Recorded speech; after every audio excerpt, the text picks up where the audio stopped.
I'm feeling good, I got the monkey on my back and now I'm finally free. I gave my life over to Christ, he changed my life and now I'm finally free. Don't have to carry no more weight up on my shoulders, now I'm finally free. Finally, oh yeah. So many things in life I had to give up on, but my God didn't give up on me. No, he didn't. He gave me another chance. Hey, I was blind, but now I see. Oh yeah. I finally gave my life to Christ and now I'm finally free.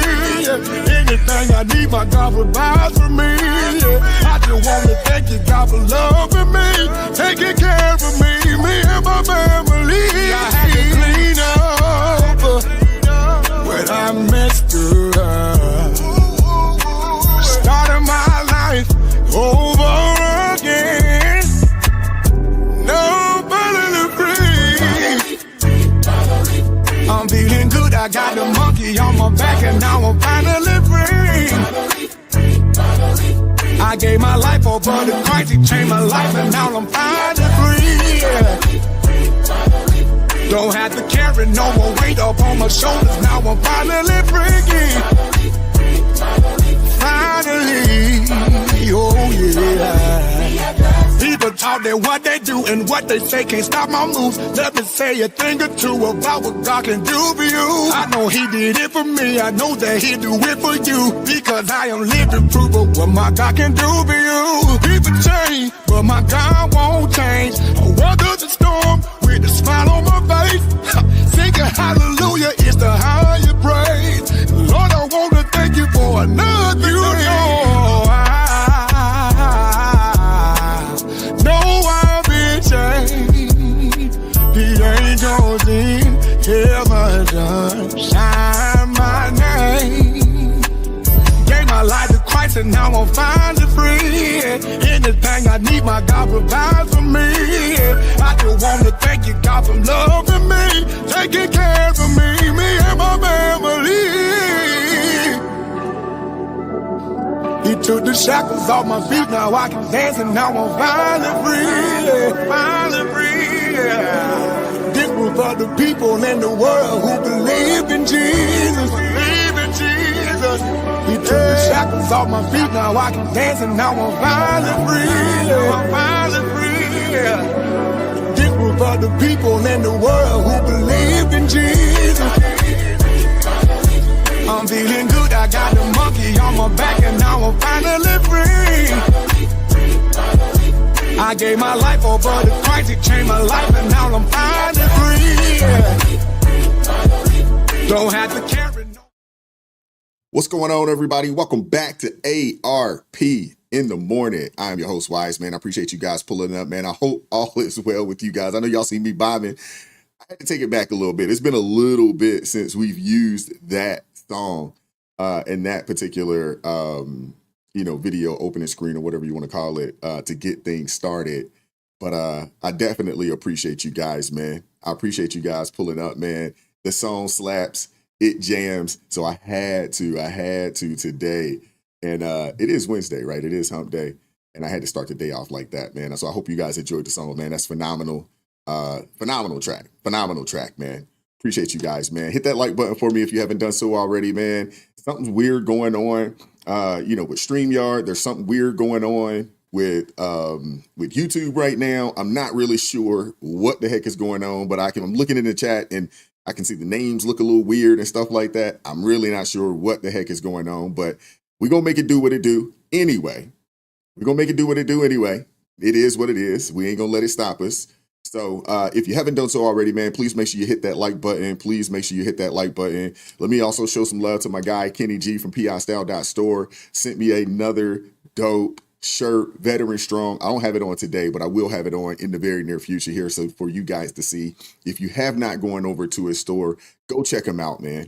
He's got some really, really dope apparel over there. All right. So let's see what's going on in the chat this morning. What's going on, Kevin Caldwell? How's it going this morning? We got Lori Addison in the house. She says, good morning and happy hump day. Everyone, please don't forget to hit that like button on the way in. Shout out to you, Lori. What's up, Marla? How's it going this morning? We got Zephyr K9 in the building. Shout out to you. And we also got my guy Hunter in the building. You know, he always gets us started with a nice scripture to get things started. And it says here, do not judge or, hold up, let me make sure I'm reading this properly. Do not judge, or you too will be judged. For in the same way you judge others, you will be judged. And with the measure you see, it will be measured to you. Matthew chapter 7, verse 1. Thank you very much, Hunter, man. Appreciate you, brother. Appreciate you always getting us started off on the right foot. Can't go wrong with the word, right? Can't go wrong with starting your day off with the word. What's going on, Yuck? How's it going this morning? What up, Southern Red? What up, B? Now, B says she's cleaning her car this morning. All right, that's what's up. That's what's up. I need somebody. You want to come up here? You want to come take care of mine too? While you at it, since you in the cleaning car, since you in the car cleaning mode, come take care of mine. Now, I ain't no slob. You're not gonna get in my car, and you're not gonna see. Sorry about that, guys. You're not gonna get in my car and see a bunch of junk and trash. I just don't believe in that. It does. It's just dirty because I hadn't taken it to get washed, and I refuse to go outside and wash the car in this daggone heat. It's just too daggone hot. It is what it is. Who else we got up in here? We got Nelly in the building. Shout out to you. Appreciate you pulling up. We got Donald Lovejoy in the house. What up, LJ? They got your name changed up in here, Love Jones. What up, LJ? How you doing this morning? Who else we got? We got Amber Young in the house. Shout out to you. Scott Williams. What's going on? Appreciate you pulling up this morning. We got Larry Montgomery in the house. Shout out to you. Appreciate you pulling up this morning. Who else we got up in here? All right. Yeah, it is a little weird. It is a little weird with these names because I'm used to seeing people and I can almost know exactly who it is when I see it. But yeah, there's something going on with YouTube right now, but it's all good. It's all good. What up, Sugar Shane? What's going on with you, man? Delinda House, shout out to you. Appreciate you pulling up this morning. Hit that like button for me if you haven't done so already. Please make sure you do so. What up, Ed Maurer? Appreciate you pulling up this morning. Appreciate you. Mississippi in the building. What up, Malachi? Appreciate you pulling up, man. Riding through Janesville, Wisconsin. What's going on with you, brother? Be safe out there on the road, man. Be safe out there on the road. What up, Mike? What's going on, man? Appreciate you pulling up. We got Wayne. We got Natural Beauty. Appreciate you pulling up this morning. Thank you very much. What up, Toy Mafia? We got Melissa in the house. What's up, is it Angela? Yeah, I'm sorry. Angela Montgomery. Appreciate you pulling up. What up, Chester? How's it going this morning, brother? Hope all is well. Big job for it in the building. Shout out to you. What up, Cheryl? How you doing this morning? Appreciate you pulling up. We got Kristen Knight in the house. Shout out to you. Appreciate you pulling up. We got Matt B. I could be wrong on that. Could be wrong. Yeah, something's going on with YouTube right now. They'll get it fixed though. They'll get it fixed. They will get it fixed. What up, DM? Appreciate you pulling up this morning. We're gonna get things kicked off. What's up, Kenneth? How you doing this morning, brother? How's that channel coming along, man? You got your first video shot. I want to hear some progress. Let me know what's going on. I want to hear some progress. Matter of fact, I don't want to hear the progress. I want to see the progress. Show me the progress. I want to see it. Let's see who else we got up. What up, Kenny Cooper? What's going on with you, man? Appreciate you pulling up this morning. Appreciate you pulling up this morning. What's up, Monisa? How you doing this morning? Callie in the building. What up, Linda Valentine? Appreciate you pulling up this morning. What up, Cool Ramon? Appreciate you as well. Appreciate you. What's up, Amethyst Angel? Appreciate you pulling up this morning. Thank you very much. Hope all is well with you. We got Maria. Appreciate you pulling up. We got Okie Angel in the building. Shout out to you. Appreciate you pulling up this morning. What up, RJ Hudson? South Cac in the house. What's going on with you, man? Appreciate you pulling up. Some of you guys, I can see the pictures, so I got pretty good memory, so I can see that. Natural Beauty out of Louisiana. Shout out to you. Appreciate you pulling up. Appreciate you pulling up. All righty. So we're gonna get things started, man. If you haven't done so already, man, hit that like button for me if you'd like to support the channel financially this morning. Goodness gracious, my daggone earpiece is bothering me right now. Okay. Where was I at? Hit the like button. If you'd like to support the channel financially, please make sure that you, super chat, super thanks will be greatly appreciated. Anybody that joins the ARP family would be greatly appreciated. And anybody that gives an ARP family membership would be greatly appreciated as well. We're going to get things going, man. We're going to get the show started, man. If you haven't done so already, man, hit that like button, hit that like button, hit that like button. I'm not sure exactly where we are, but we do have 183 people in the building. And without further ado, let's get it going.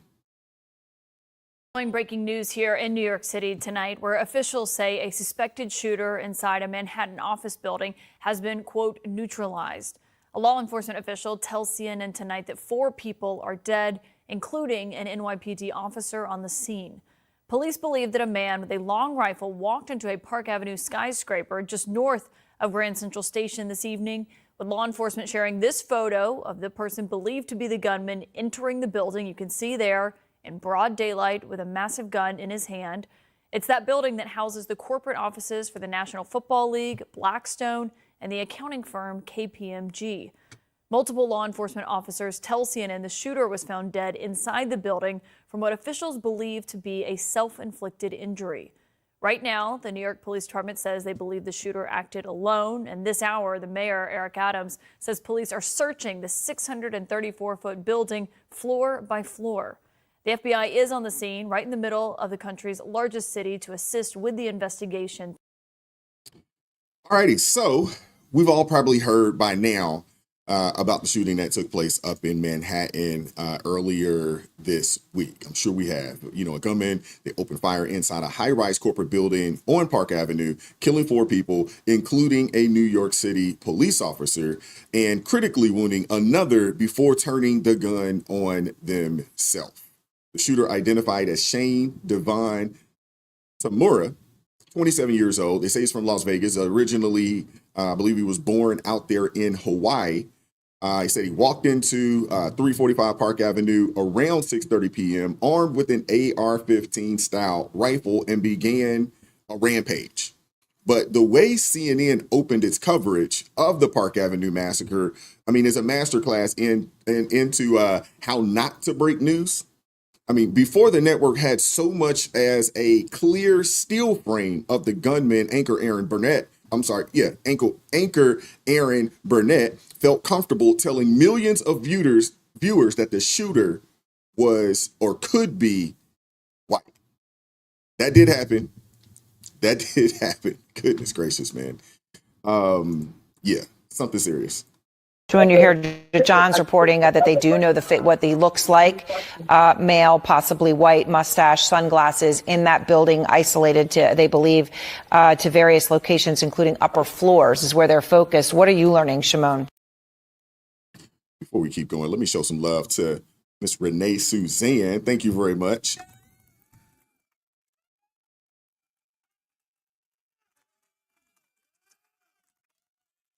All right, now, Renee, appreciate you supporting the channel, gifting 5 ARP family memberships. If you received one of those memberships, please make sure you show Renee Suzanne some love in the chat.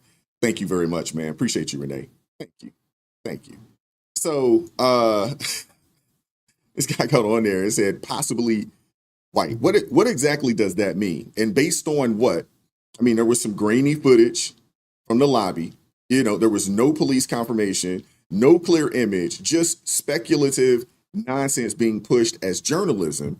Now, I think we are at a point, and I think we can all agree that CNN is not a source for strong journalism. I think we can agree, especially the way they cover the previous administration. I think we can all agree on that, right? But let's talk about the actual facts. 27-year-old Shane Tamura, a former high school football star, they're saying from Vegas, but initially, he was born in Hawaii, double parked his black BMW outside of 345 Park Avenue, home to the NFL headquarters, Blackstone, and a top real estate firm. He stepped out carrying an AR-style rifle and stormed the lobby. His first victim, Officer Islam, I could be pronouncing his last name improperly, which is he was a New York NYPD police officer that was on duty. Tamura went on to kill 3 more and critically wound another before retreating to the 33rd floor, where he turned the gun on himself. But here's the chilling part. He didn't shoot himself in the head. He aimed for the chest on purpose. Investigators discovered a 3-page, suicide note in his pocket.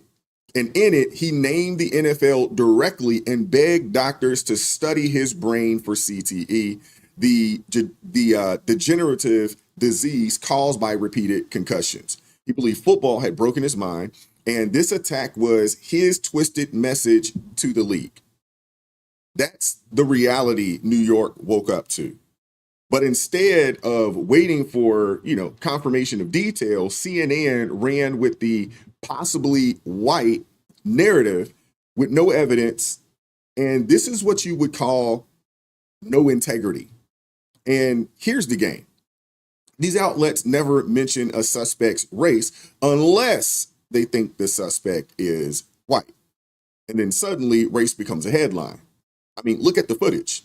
Tamura had dark features, tight curls, and a complexion that looks more Middle Eastern, maybe some Asian phenotypes there.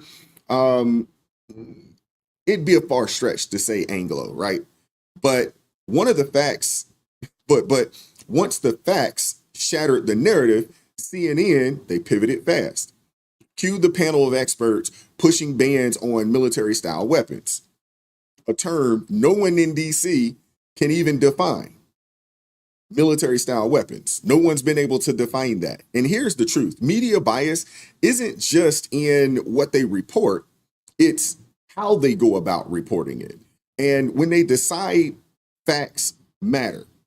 And that's why a lot of people are no longer subscribing to, CNN or going to CNN for their news, because you're not going to get accurate information. You're going to get biased information.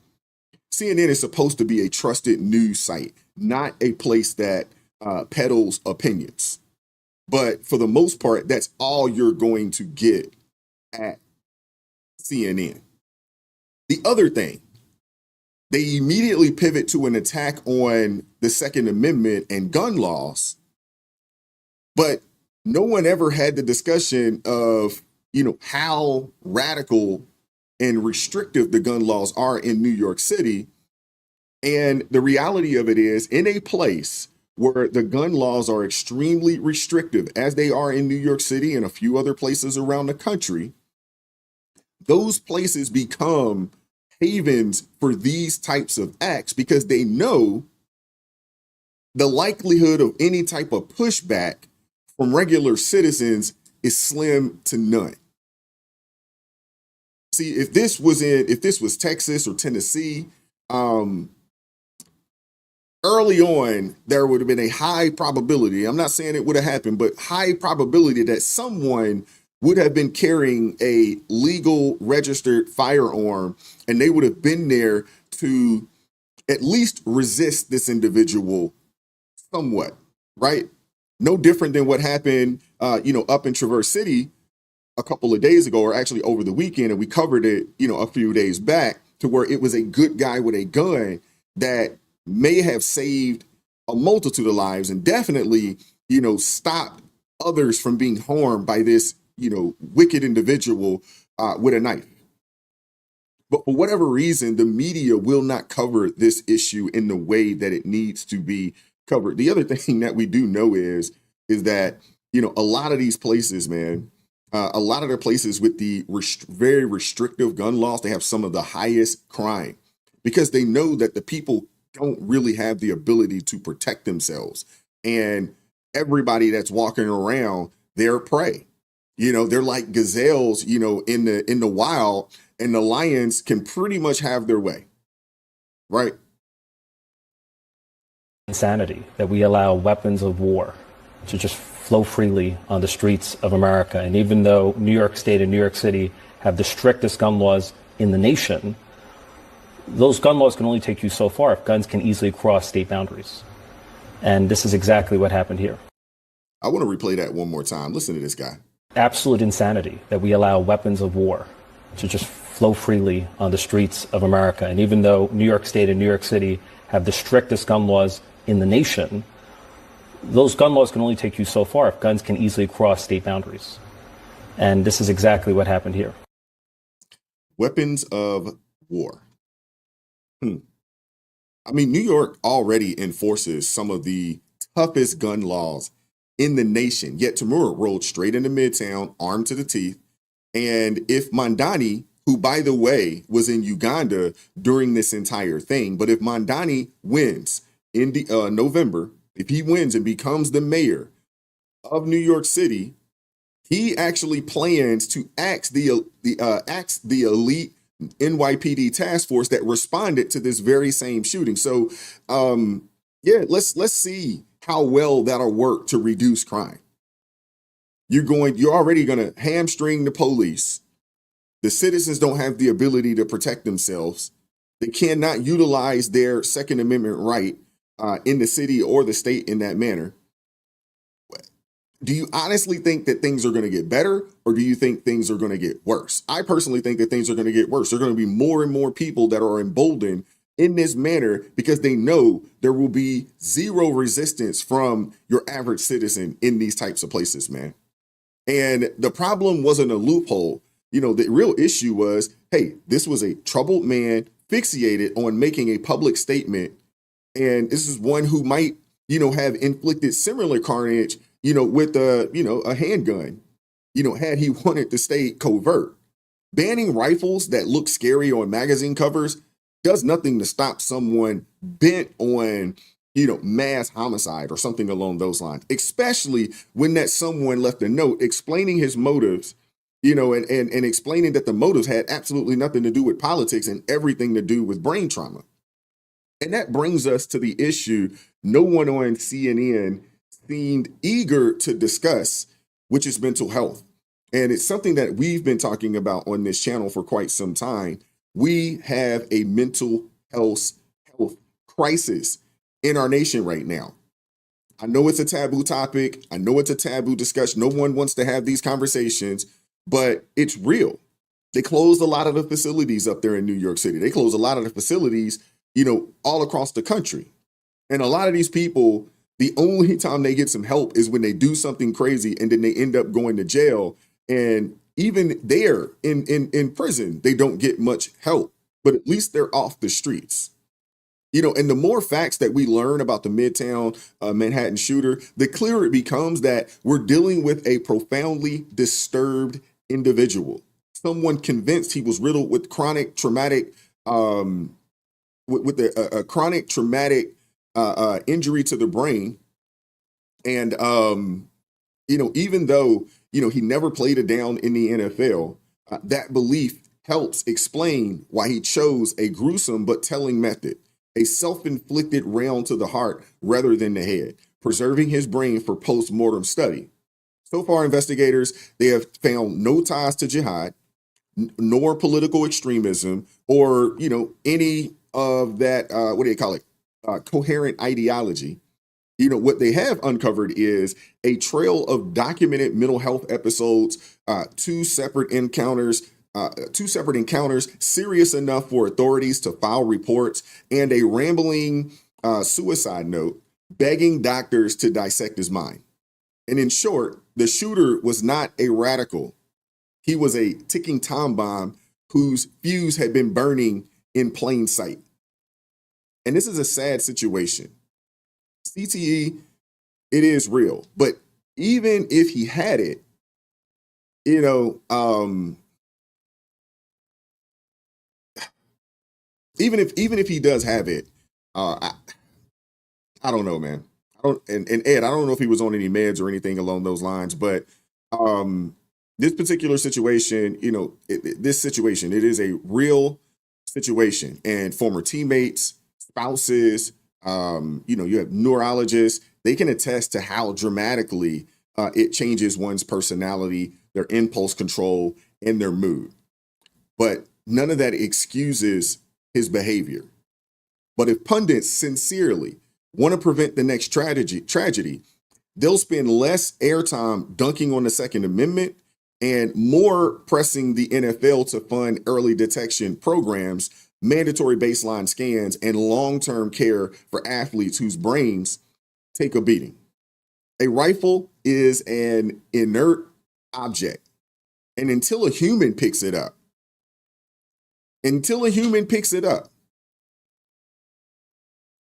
it can't do anything. And decades of unaddressed head trauma can turn that human into a ticking time bomb. But anyway, the obvious question here is this. How did a person who already raised mental health red flags manage to stay off law enforcement radar long enough to pull this off? Involuntary commitment used to be the tool society relied on to intercept clear dangers before they exploded. And today, aggressive litigation by outfits such as the ACLU has narrowed the criteria so drastically that it is almost impossible to hospitalize someone unless they're caught in the very act of violence. And get it, the police are not psychologists. They're not. And we shouldn't expect them to be that. Unfortunately, you have lefties celebrating, unfortunately. A Blackstone executive was shot and killed by this deranged man, which apparently is reason to celebrate for those over the left. These are some pretty wicked individuals. They celebrate some of the some of the most wicked things out there. They celebrate the death of people, but then again, I guess we shouldn't be surprised, right? I guess we shouldn't be, but The reason why there's a housing crisis. So, hey, you know what? Let's get more against those Blackstone people. Let's take them out. If you're having a bad day, I just wanted to hop on to let you know that the CEO of Blackstone, a private equity real estate firm, was one of the victims in the recent shooting. It's about damn time.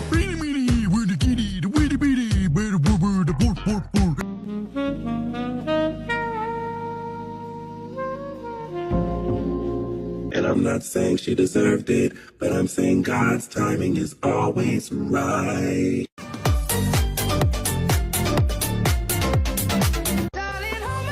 Nothing beats a Jet2 holiday. And right now, you can save £50. Let's go, it's CEO season again. Let's hope it lasts till December like it did last year. Oh my God, guys, another CEO was shot. Another one. We got another one. Is it Christmas? Oh, man. So, in the word, it does say that the people's hearts will wax close, in the end times. And we're seeing more and more disturbing acts like this by people who have the ability to showcase those disturbing acts on social media for likes, views, and follows. It's pretty disgusting behavior. It really is. Pretty disgusting behavior. It is. Even if you don't like the guy, celebrating someone being gunned down in cold blood. Man, still a human being. Could be a father, could be a husband. This is just vile behavior by some of these folks out there. And meanwhile, you have families grieving. Officer Islam leaves behind loved ones who expected him home for dinner that night. Office employees who started Tuesday sipping lattes and talking deadlines are today planning funerals for coworkers lost in a lobby ambush. The people who survived must process survivor's guilt. PTSD is a real thing. And the knowledge that a routine morning became a war zone in seconds, they got to process that. These are things that are, a lot of these folks are going to live with for the rest of their lives. And these people, they deserve empathy and real solutions, not one more segment pitting demographic blocks against each other for ratings. It's just sometimes, man, when I look at the behavior, on social media, and I'm really only social media because of this. If it wasn't for, what I do over here, and having these conversations with you guys, I wouldn't be on social media, man, because it's just too many wicked and vile things, on social media. You got a lot of internet keyboard gangsters on there. You got a lot of people saying things that they wouldn't necessarily say to your face. You got a lot of people just showcasing how evil and wicked they are, how demented and demonic they are. And, I've been saying this on this channel for quite some time. And I've been saying this on this channel for quite some time that we are in a spiritual warfare right now. There is a true spiritual battle playing out right now for the masses to see. Seriously. We got to make sure that we put on the full armor of God to go every time we step outside, man. Every time we step out, we got to make sure that we put on the full armor of God, because we're not wrestling against flesh and blood. You know, we're not wrestling against flesh and blood. You know, we are, you know, we're really fighting against principalities, you know, against powers, against rulers of darkness of this age, against spiritual hosts of wickedness in high places.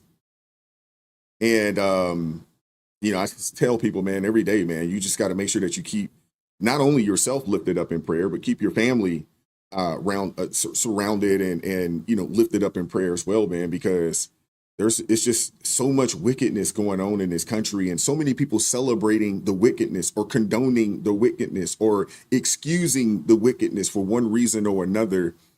And man, we have to stay prayed up, man. We have to.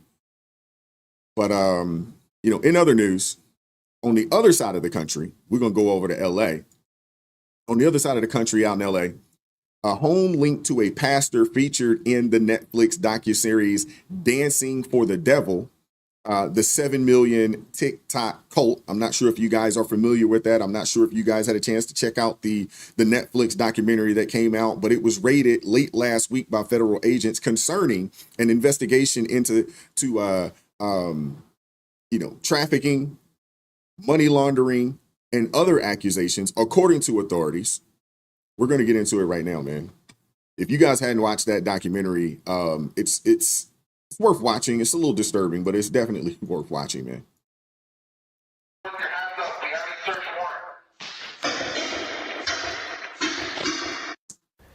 Now to this, a quiet Tahunga neighborhood rocked by flashbangs. Federal agents storm a property tied to the shocking allegations of sex trafficking. That dramatic raid today tied to an alleged TikTok cult. Fox 11's Gina Silva. She joins us now live in Tahunga with more there. Gina? Well, it may have started as a Netflix documentary, but now it is a full-blown federal investigation. Now, right behind me, this property is usually closed up tight every single day, but today, federal agents ran through that gate. Attention, attention. Anyone inside? Come to the front door with your hands up. We have a search warrant. It sounded like gunshots to me.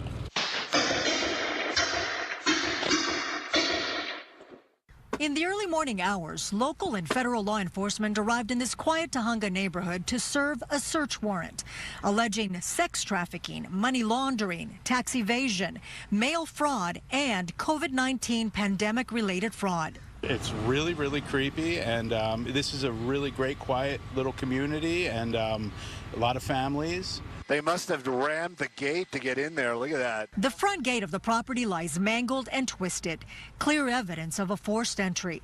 Sky Fox captured video of 5 people in handcuffs. This is the same location tied to Shekinah Church and 7M Films, both at the center of serious allegations in a Netflix documentary released in May 2024. 7M.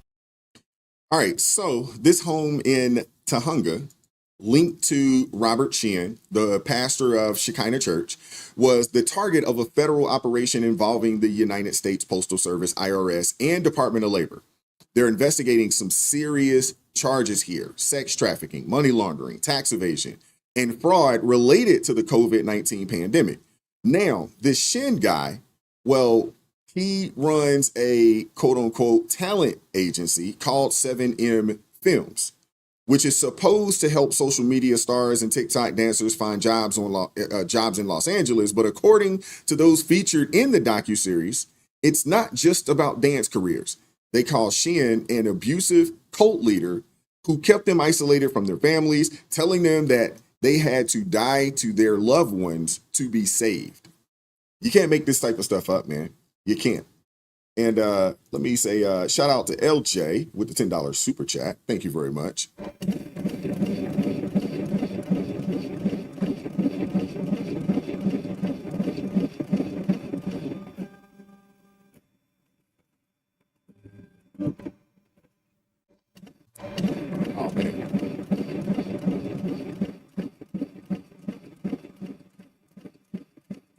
long.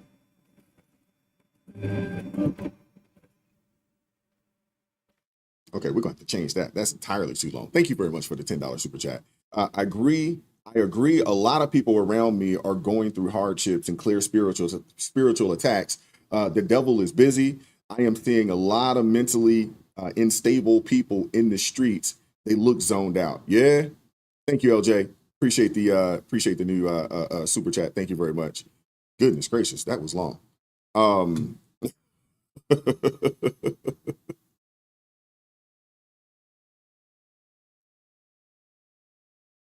Entertainment company founded by Robert Shin, who's also the pastor of LA-based Shekinah Church. The documentary titled Dancing for the Devil, the 7M TikTok cult, alleges emotional and psychological manipulation. It started out fairly innocuous, but the control slowly grew. We feel liberated. We feel that finally maybe there's a chance for justice to be served. Melanie Lee joined Shekinah Church at 15 and left in her 20s. She accuses Pastor Shin of abuse and running the group as a cult. After years of urging law enforcement to investigate, she now says she feels vindicated. I know for a fact that they will find things that he's done that are, evil, and he's a criminal. I can definitely say that, whatever's coming for him, he deserves it. Right now, the search warrant is sealed, so we don't have an idea as to what the agents were looking for at this specific property. But former members say whatever it is, they're confident the agents will find it. I'll send it back to you in the studio. How long, Gina, have federal investigators been working this case? The documentary came out in May of 2024. We don't know how long ago this investigation started, and like I said, the search warrant is still sealed, so we don't know the details. But the former member we spoke with has been part of the investigation, and she says that they've been working very hard on this for quite some time. She didn't give me a timeline. Gina Silva, thank you for your reporting. All right, so first off, had you heard of this? Had you heard about this, Shekinah Church? Had you heard about this 7M TikTok? Have any of you guys watched the documentary or the docuseries, more or less, on Netflix? Or is this the first time that you're hearing this? Let me know in the chat. It's amazing, what mainstream media refuses to cover, right? It's amazing. You would have thought something like this would be all over the place, right? It'd be blasted all over the place. But let's talk about the docuseries for a quick second. So it follows former members of the Shekinah Church who got involved with 7M Films. And what started as a social media collaboration quickly spiraled into something a lot more deserving or disturbing, more or less. At the center of it all is Robert Shin, a man who called himself the man of God. Anytime someone calls themselves the man of God, that right there is a red flag. You probably need to steer clear of that type of individual. And he called himself the man of God while allegedly controlling every aspect or almost every aspect of his followers' lives. And according to former members, Shin financially manipulated them, pressuring them to pour their time and money into his so-called mission to save 1 billion souls from damnation. But for some, the damage went even deeper. There's been accusations of SA that has surfaced, revealing a pattern of exploitation masked as spiritual leadership. We've heard this story before, right? This isn't the first time Shin's name, has been in the court records. Back in 2009, Lydia Chung accused him of coercing her into handing over $3.8 million. Then in 2011, another former member, Jung Hee Lee, successfully sued him for unpaid wages. The man has a trail of lawsuits behind him, but somehow he kept moving. And what makes this series especially chilling is how Shin's reach extended beyond the church pews and into the world of social media. Young dancers were lured in with promises of fame, only to end up in a life of tight control. It all started with TikTok dance videos and ended in Bible studies led by a man they say was manipulating them behind the scenes. This should serve as a wake-up call. It shows just how important it is to stay involved in our kids' lives, get an understanding of who they're hanging around, know what they're up to, know who they're working with, online and off. Because this man operated for years in plain sight before anyone truly started asking questions. Now, I want you guys to check this trailer out from the docuseries itself. Check this out. Today is my sister's birthday. We're not allowed to contact her, and we're blocked on absolutely everything. We have 2 daughters. We don't just have one. All of the dancers that she dances with, someone else is controlling their lives. I don't want to say I was in a cult. How did I let myself get sucked into something like that? Miranda and I knew that we always wanted dance to be a part of our lives. California and dancing, it was their big dream. Men and women travel to LA with their big dream of being on stage and just get wrapped up in a lot of things that aren't fair for them. 7M, an entertainment company founded by Robert Shin, who's also the pastor of LA-based Shekinah Church. This is a church, but they're also a management company. I just felt a little funny about that. When he found the dancers, he saw all this an opportunity to be like a world famous social media talent manager. Social media, it was new. Like, man, I can do this and get money from my art. I want to do this. He would always share whenever someone would get a deal. All this money, it's all going to Robert. It started out fairly innocuous, but the control slowly grew. I could be in an unsafe environment. This is a cult. They would say, like, cut off your family because you need to work on yourself. You have to die to your family in order to save them. As a man of God, I wasn't thinking that he would ever do anything wrong to me or someone. When you raise somebody and all of a sudden to see a shell of your daughter, I don't know who this person is. There were these sleuth accounts popping up. Former members were saying people suffered in his church for decades. I felt so betrayed. It was awful. I want Robert to never be able to do this ever again. Whatever you sow, you're gonna reap. That's what he teaches, right?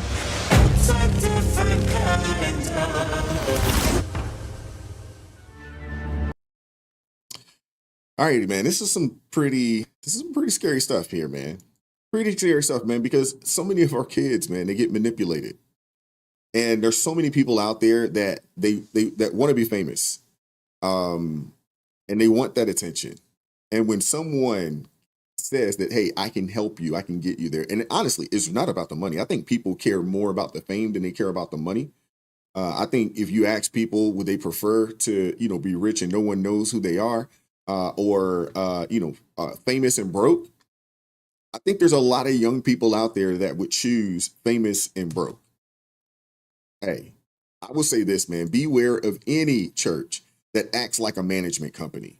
Beware of any church that acts like a management company. Now, we'll say this, if you get in the word and if you are in the word the way you're supposed to, you'll see these types of things coming, from a mile away.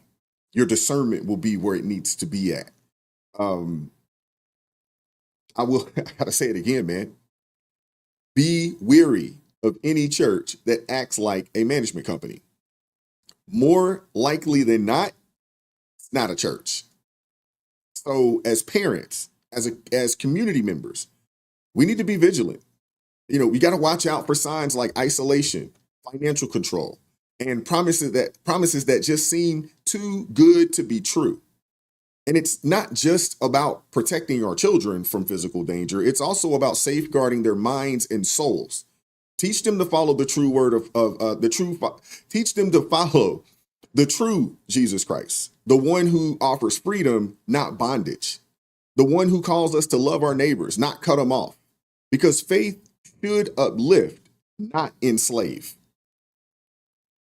And finally, last but not least, I want to get into this story that I don't know if you guys are familiar or if you guys have heard anything about it. This is, again, another story that you would think that would be blasted for everybody to see. Everybody would know about this right now. especially with everything that's been going on the past, few months, since President Trump has taken office. I want to talk about this massive Medicaid fraud scheme that's involving autism treatment centers in Minnesota. And I want to talk about this. I don't know if you guys are familiar, with that, but put a 1 in the chat if you've heard of the fraud scheme involving autism treatment. Put a 1 there if you've heard of it. Put a 2 if you have not heard of what's going on out there in Minnesota. Obviously, there's a whole heck of a lot going on in Minnesota, but there's a massive fraud scheme, that involves autism treatment centers in Minnesota, and it's currently under investigation by the state's Department of Human Services. I want you guys to check this out, man, and we're going to get back into it. Of widespread fraud in Minnesota, this time concerning autism centers. And today, the FBI raided 2 of them. Its first public action taken as part of a federal investigation we first told you about in October that has ties to the Feeding Our Future meal fraud case. Here's KARE 11's Lou Raguse. Lou? Julie, this investigation started when federal prosecutors started noticing ties between fraudulent meal sites and the $250 million child meal fraud case known as Feeding Our Future, and autism centers in Minnesota that are collecting millions of dollars in Medicaid reimbursements for services that are meant for autistic kids. The FBI says it has found substantial evidence of fraud. Inside this strip of stores on Nicollet Avenue in the Stevens Square neighborhood of Minneapolis, a business called Smart Therapy Center received taxpayer money in the form of reimbursements from 2 programs: autism services paid through Medicaid by the Minnesota Department of Human Services, and federal child meal program reimbursements overseen by the Minnesota Department of Education. MDE approved Smart Therapy's meal site application after former Feeding Our Future Executive Director Amy Bach explained autism clinics, quote, operate like child care programs in that the parent drops off the child, then leaves them there for several hours like a daycare, according to a federal search warrant unsealed today. Now the FBI is investigating medical fraud, believing that while Smart Therapy claimed to serve meals to up to 600 kids a day, 7 days a week, it was also submitting fraudulent claims for autism services. The feds raided Smart Therapy and Star Autism Center in St. Cloud, collecting boxes of records and devices. According to the search warrant, a former employee told the feds, quote, Smart Therapy's owner actively recruited new clients by talking to parents they knew and even knocking on doors in the community and trying to talk parents into getting their kids into autism treatment, believing Smart Therapy's owners paid parents of clients to bring their children to Smart Therapy. Smart Therapy has received $13.8 million in Medicaid reimbursements since 2020. The Department of Human Services today revealed they have been investigating both of these autism centers for some time, and they're now conducting an audit of the entire program. In a statement, Commissioner Jody Harpstead said, in part, quote, we work closely with our state and federal law enforcement partners in oversight of these and other Medicaid programs. We are digging further into cases where we note concerns and will conduct formal investigations if and where needed. Julie. Lou, I can almost hear viewers at home screaming at their televisions right now. It's just maddening. Some people are calling it Feeding Our Future Part 2. We'll have to see how big the scope of this one is, though. All right. Thank you, Lou. Goodness gracious. Minnesota. Minnesota. Oh, man. Minnesota, they've landed itself in yet another jaw-dropping fraud scandal. And once again, the same political class that lectured the rest of us about equity and compassion seems to have been asleep at the switch while hundreds of millions of dollars vanished. So here's the rundown. Investigators say that the operators collected taxpayer money that was supposed to pay for intensive therapy for children on the spectrum, but instead they padded their own pockets. I mean, if that deja vu alarm in the back of your head is ringing, you're not crazy. Many of the same people and many of the same names, they've already popped up in the infamous Feeding Our Future pandemic scheme, where fake meal sites siphoned off roughly $250 million, $250 million of federal aid that was meant to feed low-income children. Fast forward to today, there are now at least 85 registered autism treatment centers in Minnesota that are under investigation. 85 centers that are currently under investigation. This is a daggone mess, man. This is a mess. 1 in every 5 autism centers in Minnesota is now under investigation after a state crackdown on fraud. That's millions of your tax dollars at risk and millions more potentially on the way. Investigative reporter Ryan Raish has been looking into this for months. He sat down with the head of the program to ask why the sudden crackdown is happening now. 3, 2, 1. We're doing This energetic 8-year-old from Woodbury may be a poster child for how early intervention for kids with autism can radically change how they grow. I definitely think he'd be a different child. You know, you get this diagnosis and you're like, what am I supposed to do? Tyler Sims' diagnosis came at the age of 2, just as autism providers in Minnesota started to take off. Back then, there were around 50 providers in the state. Today, it's more like 450 providers, treating a portion of the estimated 55,000 kids with autism. This Medicaid program has exploded with real demand. But there are growing questions from state officials of how many providers are doing real work. 5 Investigates learned there is now 85 open investigations, meaning 20% of all autism providers in the state are now under the microscope. That's 3 times what they were seeing from last fall. It strikes me to my core that people are stealing from the program. Shireen Gandhi is the temporary commissioner of the State Department of Human Services. It's her agency that runs the Medicaid-funded autism program that has reimbursed providers nearly $700 million since 2017. How do you explain that big of a number of open investigations? Yeah, there was such a high need for autism services in Minnesota when the state began offering it that it's an unlicensed service. So there aren't the same structures in place that there are for other programs. Do you think this program grew too fast for the state to provide the proper oversight? I would hesitate to say that because the need is so great. A similar need for services also fueled the biggest pandemic-era fraud in the nation's history. And the guilty verdicts just keep rolling in. Feeding Our Future was managed by the Department of Education, but federal documents show some of those defendants also have ties to autism centers. We asked how much that case played a role in this crackdown. I think the level of sophistication and widespread fraud that was happening in government programs really made all agencies take notice. DHS stepped up enforcement last fall, around the time the feds raided these 2 autism centers in Minneapolis and St. Cloud. They're accused of submitting claims for services never provided, totaling around $20 million. What was it? Ty Sims feels like she lucked out. They found a real provider billing for real services that made all the difference in Tyler's life. I do feel like, you know, this is a wake-up call to parents of children receiving these services that, you know, we need to stay informed and advocate. So what is the state doing about it? Well, take a look. Just this session, lawmakers signed off on a slew of new oversight.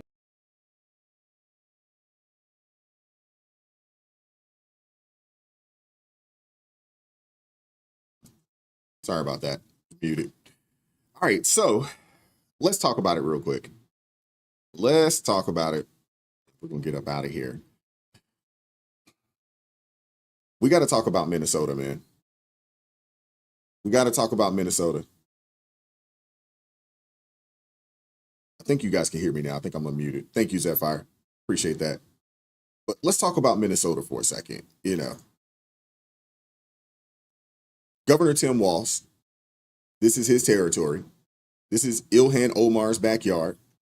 Since 2017, Medicaid reimbursements for autism services in Minnesota, they've exploded from under $2 million a year to over $250 million annually. They went from $2 million to $250. It sounds to me like people found a new grift. This was a new grift. This was the new scam. In just 8 years, the state has shelled out nearly $700 million. $700 million. And now at least 85 providers, nearly 1 in 5 autism clinics in the state, are under investigation for fraud. I mean, $700 million being spent on autism, and a large percentage of that is fraudulent charges. And you wonder why the Medicare services is in the situation, is in the predicament that it's in. Now, here's what federal agents found. Federal agents, they found clinics like Smart Therapy. They were billing Medicaid for children who weren't even autistic, staffing operations with unqualified relatives who spent shifts glued to their phones, and invoicing in-home care patients who were vacationing in Somalia, Jordan, or Kenya at the time. Let me translate this for y'all guys. This was a money printing scheme.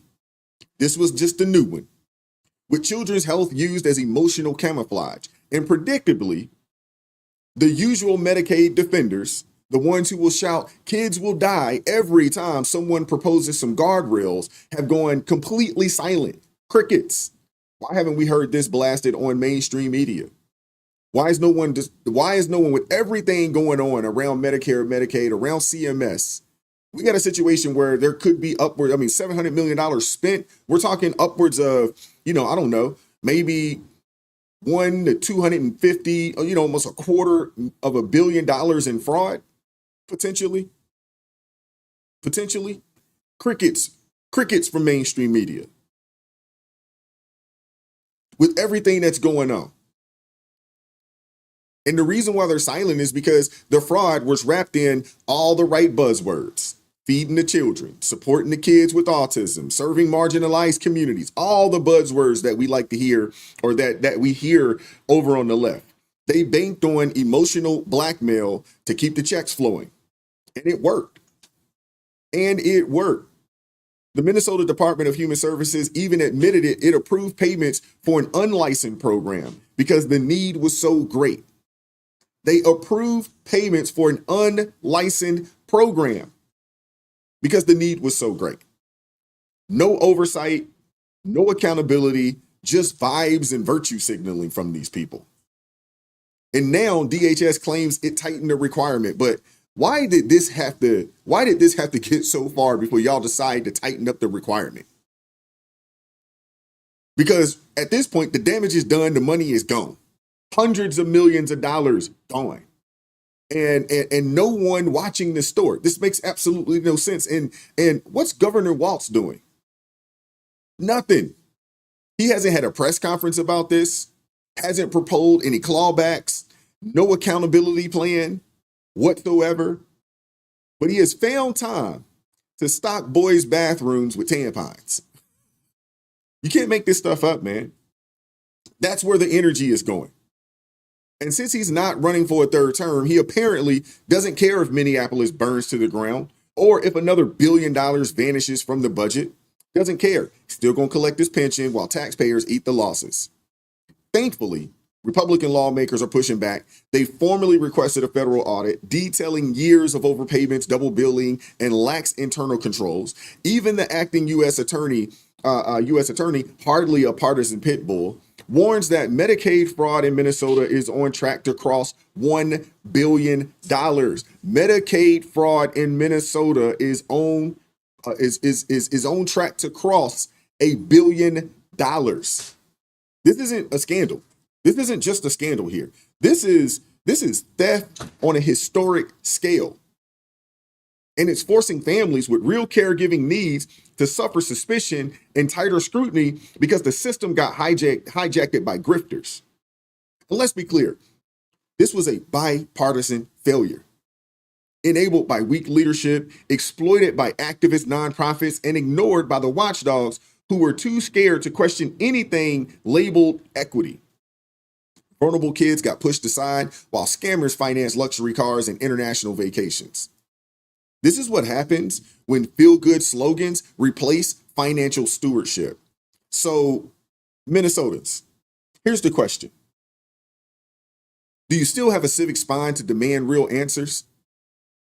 I mean, will leaders like Walz be forced to account for this mess? Or will the fraudsters just simply rebrand, reload, and run the same play again? The clock is ticking, man. And if nobody steps up, don't be surprised when the next $1 billion disappears. And with that being said, we're going to get up out of here. I mean, this is ridiculous, man. Shout out to Rio's Family Garden. The $10 super chat says, exactly why this is ridiculous in every way. Stay blessed, everyone. Appreciate that, man. Thank you very much. Thank you. I mean, this is wild, man.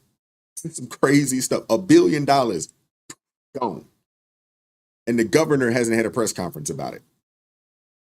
This is wild, man. This is wild, man. Hope you guys enjoyed the show today. Short show today. Friday show, get ready, buckle up, man. Get your coffee.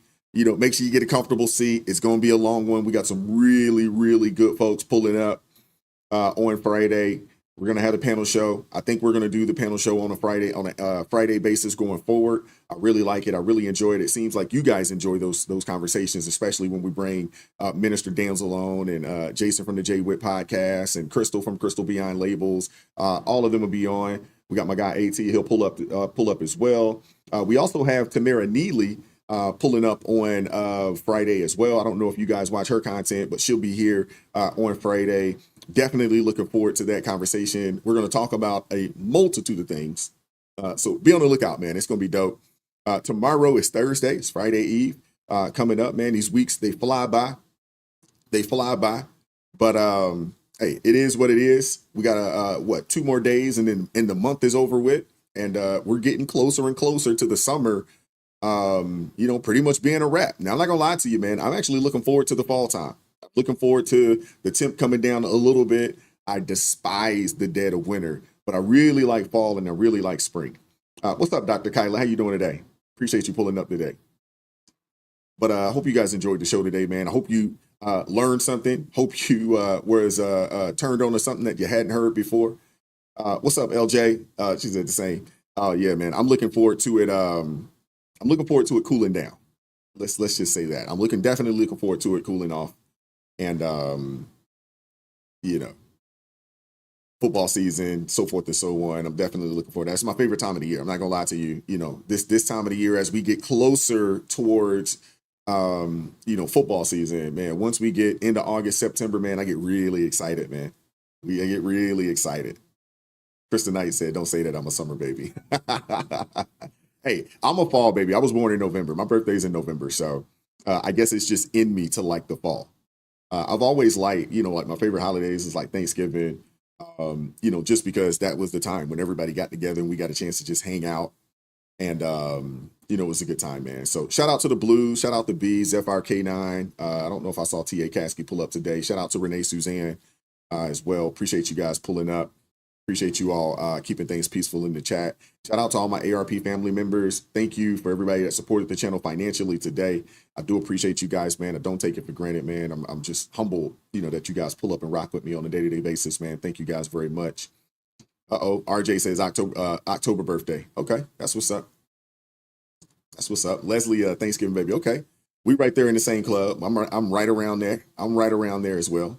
I mean, that was it's almost a gift and a curse because I never had parties and things of that nature growing up because it would always be right around a holiday and people are traveling and things of that nature. So, I never really had, it was always just a small, intimate family gathering. Typically my mom would like bake a cake. Back in the day, man, your parents ain't going out and just buying no cake. Hey, I will make you one. Between my mother or my grandmother, one of them would make a cake. Like I'm not spending that money on no daggone cake. I will bake you one, and they're actually better. I actually prefer homemade baked goods over going to the grocery store or something along those lines. That's just me. But again, appreciate you guys pulling up, man. I appreciate you guys, man. Thank you guys for supporting me, man. Keep God first. Stay prayed up. We'll catch up with you all next time, man. Y'all guys stay blessed, man. Have a blessed day today. Take care.